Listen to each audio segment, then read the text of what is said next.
Ravi de vous retrouver pour cette dernière partie de la conférence consacrée à l'économie maritime internationale. Merci d'être encore avec nous. Nous allons, sans plus tarder, engager la première conférence de ce dernier panel avec M. Samir Boumati, PDG de DP World Jazeera, qui intervient tout de suite. Monsieur Samir Boumati, si vous voulez bien.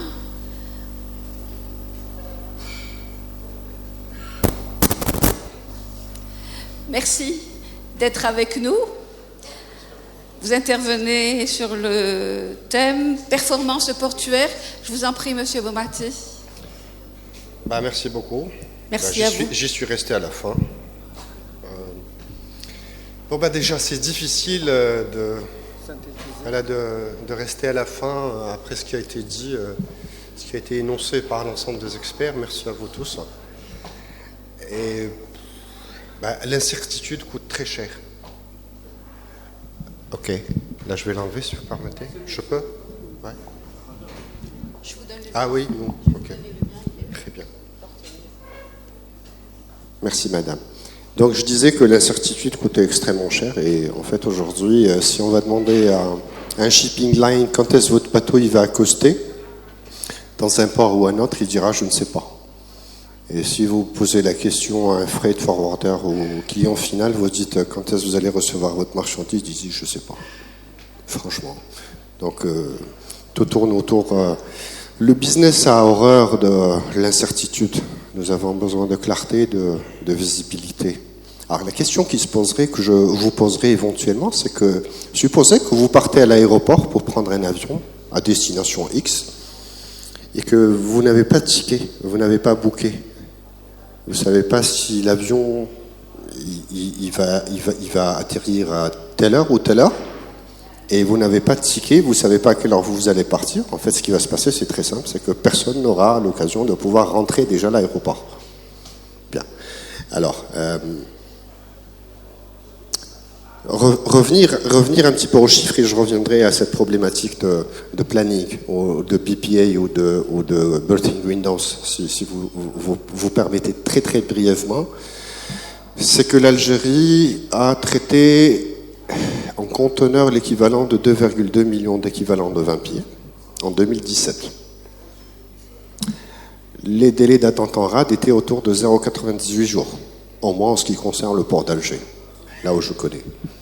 Alors, hier, on a eu un délicieux dîner avec nos convives où on a pu, le soir, voir une rade avec des lanternes.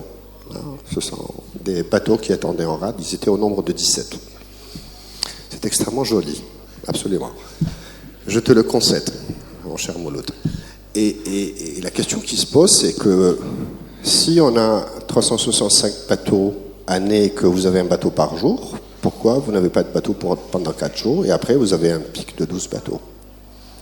Eh bien parce que les lignes maritimes s'empressent à avoir la position pour arriver le premier sur le quai. Parce qu'on ne sait pas dans quel quai on va aller, quelle que soit la nature du port.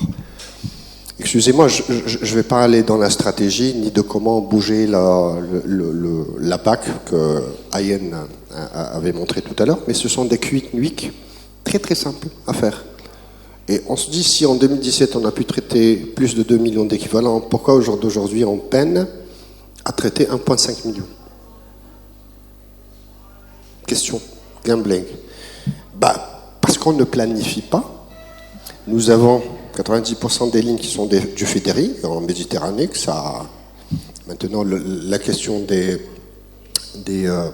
accès en Méditerranée est discutable. On a vu que les délais étaient effectivement rallongés, mais c'est le même principe. Pourquoi on n'arrive pas, au jour d'aujourd'hui, à planifier l'arrivée des navires qui sont dans des services réguliers?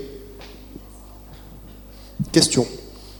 Pourquoi Cyril avait parlé du port de Djenjen avec une capacité de 1,7 million, avec un tirant d'eau allant jusqu'à 17 mètres, pourquoi Djenjen ne serait pas le hub pour pouvoir justement du Faris des grands bateaux et par la suite vous déverser sur l'autoroute Est-Ouest? Et la question se pose. 90% de feedering, incertitude, pas de SLA, il n'y a pas de Service Level Agreement, on ne sait pas. Et ça coûte extrêmement cher. Oui, au cal اكتظاظ.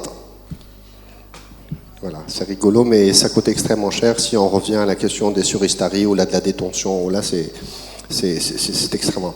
Alors, il faut replanifier.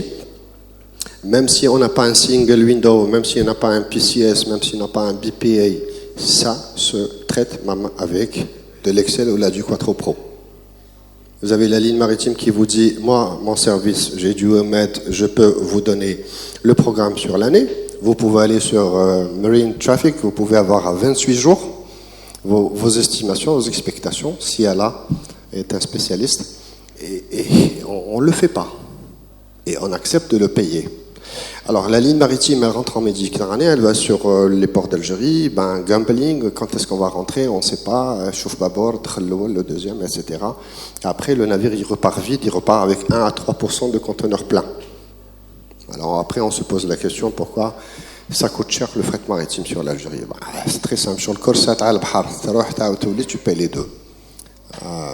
Voilà, excusez-moi de faire le parallèle. La deuxième question, c'est, à mon avis, le premier challenge, ça se passe dans la tête. C'est un mindset qu'il faudrait... Parce qu'on a toutes les solutions. Vous les avez énoncées tout à l'heure. À court terme, à moyen terme et à long terme. Mais un très bon ami expert qui est assis dans cette salle, il m'a dit, mais pourquoi on n'a pas fait ça? Vous voyez des projets qui... Pourquoi on n'a pas fait ça? Parce que ça se passe aussi dans la tête. Voilà. C'est une question extrêmement, à mon avis, essentielle.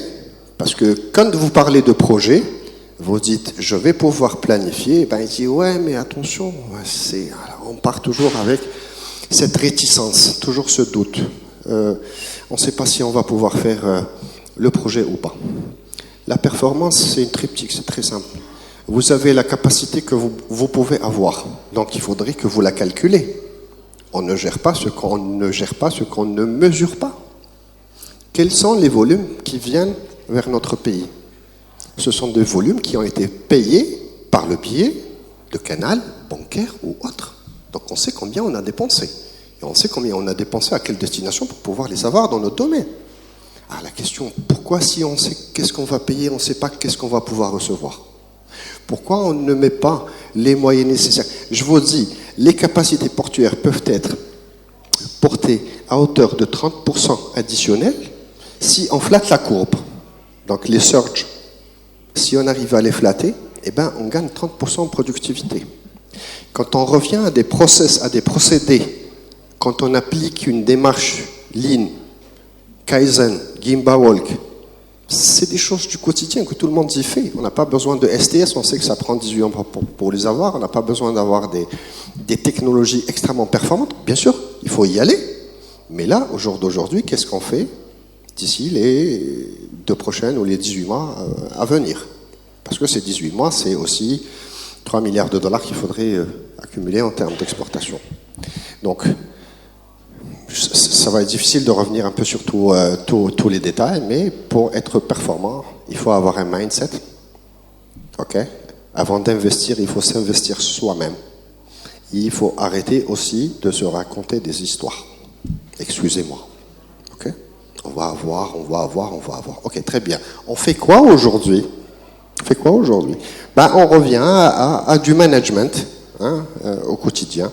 Et je vous assure qu'au niveau des ports, beaucoup de choses peuvent être faites à très court terme. Voilà, je ne prendrai pas beaucoup de temps. Merci.